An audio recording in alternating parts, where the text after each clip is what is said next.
Well, Ukraine's assault across its border is showing no let-up. It launched a, quote, massive drone attack on Russia's western Lysychansk region early on Friday. According to that region's governor, he says multiple people were wounded in that attack, which damaged energy infrastructure. This region even deeper into Russia than Kursk, where Russian officials say the fighting appears to be ongoing. Also early today, Friday, a Russian strike on a supermarket in Ukraine's Donetsk region killed at least 11 people, according to authorities who say a rescue operation there is underway. CNN's Nick Paton-Walsh joins me now. You and I spoke midweek. It's Friday now. Is it any clearer? Let's start with the Ukrainian incursion into Russian territory. Is it any clearer what the goal is at this point?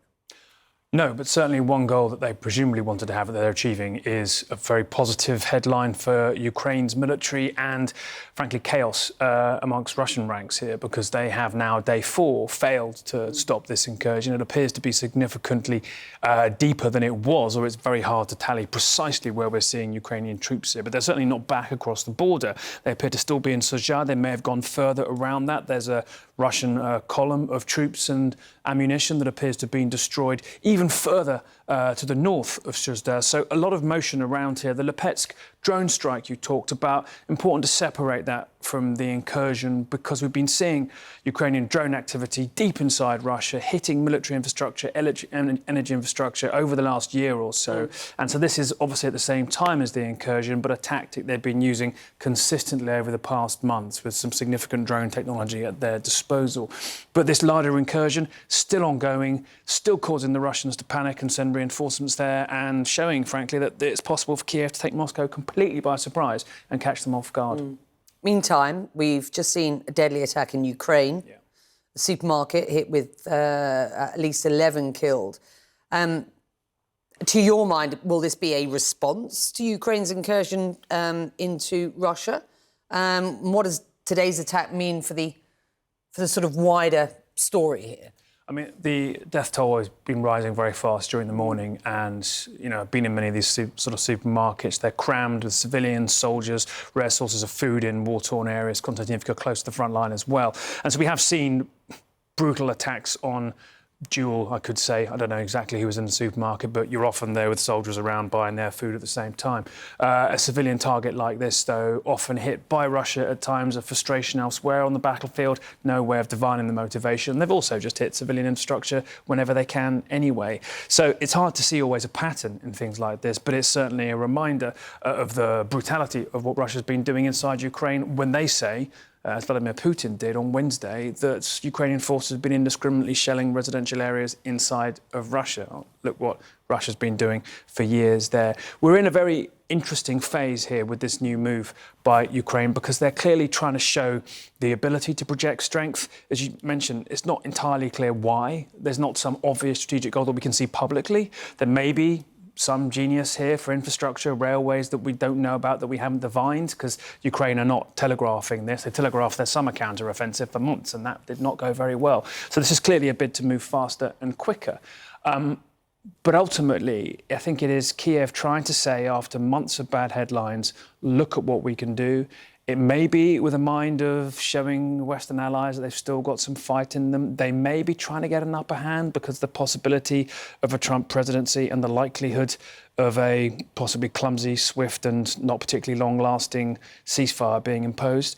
And so it's a very fluid time, but I think it's one where we've seen again that if Ukraine gets a tactical surprise, it can still show how weak Russian forces indeed are, despite how Moscow seems to have won in the kind of frontline wars of attrition that we've been seeing over the past months. Well, Ukraine's former Deputy Minister of Defence, Elena Frolova, joins me now from Kyiv. It's good to have you.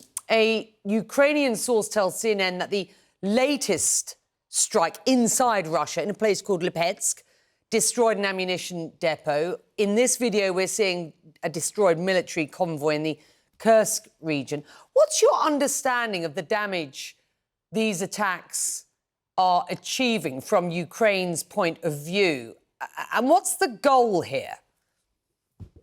Well, this is a little bit two different attacks. Those which are reaching the depot, it's just like a usual and already like usual practice for Ukraine when we try to reach the storages and hit the logistics on Russian territory to decrease their capability in making war. However, the Kursk is absolutely different situation because this is the first actual enter of Ukrainian troops at Russian territory, which still is not acknowledged by Ukrainian government, but we obviously see that this is some specific operation with some specific goals, which we can just guess what those goals are. Well, let's guess. I mean, you know, yours is a good guess because you were the Deputy Defence Minister. Yes. Let's guess. And my guessure is that there are like a few goals. The first one is like to try to squeeze the Russian troops to this location and to make them to relocate from other locations from the front line where Ukraine is suffering from the like an overcrowded troops presence. This is first. The second one, obviously, we demonstrate that Russia is quite weak from the military point of view, and the constant fear of escalation and expected like a rough reaction of Russia is not something which are in reality. You said earlier this year, and I quote you here, you are absolutely sure that we, Ukraine, will have enough partners to fight this war and to win this war. Do you still feel that confidence? And how does this incursion bring Ukraine any closer to winning, do you think? Well, I think that we even closer to this, and my feeling is I feel even stronger in my beliefs because from now on we have the long-term contribution and obligations from the European states, which became to be more sustainable and long-term planning. So this is already obligation for this year and for next year. We have like multiple support from those countries who were not active before. We hope still that we will keep the support from United States, and we have some long-term obligations also. So it doesn't seem, and you see now the reaction on the Kursk operation. Before 1 year ago, we could probably have some kind of hysterical reaction from our partners. However, now everyone is like taking it, not even like as good action, but they are supporting it. Actually. There is some concern that they weren't necessarily told about it, though. I mean, and that's possibly another conversation. Or perhaps I should ask you that very specifically. You know, would you be surprised if, for example, the US had not been warned that this incursion was going to happen with the support of course, US military hardware and European hardware as well?